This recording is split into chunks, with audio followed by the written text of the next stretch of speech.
really cool to walk into my class and already know the families because I grew up in the same place. I know what my students are talking about when they say, oh, I went to Guadalajara Market or I live right here. I'm like, yeah, I live the same places. I grew up going to the same parks. I feel lucky that I got a job here in my hometown, and I just like being around teachers that were both my teachers in third grade. I was a student teacher with somebody that was my third grade teacher. I feel like it was full circle for me as well. Coming into my first year of teaching, I felt like very invited, very welcome. I think it really is because I spent so much time here. You know, I was 4 years old up until 12.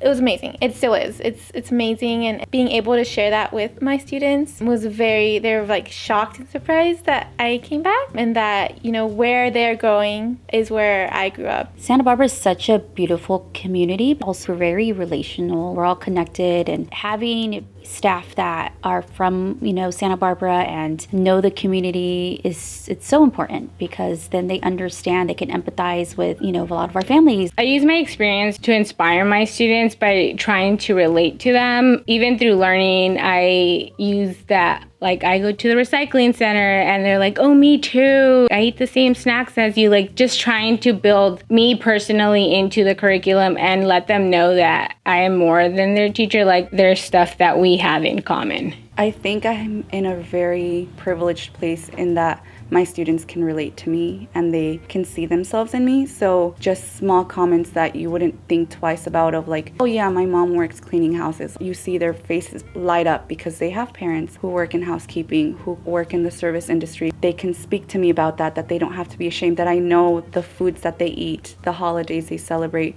the language that they speak at home is very powerful to me. And I think it's inspiring them in that they can see themselves having a future beyond whatever their family had. Just be straight up with them and just say like, hey, I came from here, I'm from the area, I went through the exact, you know, steps and shoes that you are going through, and I got my master's. It's not impossible, and you can definitely go ahead and do that. I feel like perhaps in my ideal world, right, is to inspire them and push them to do better and do more great things.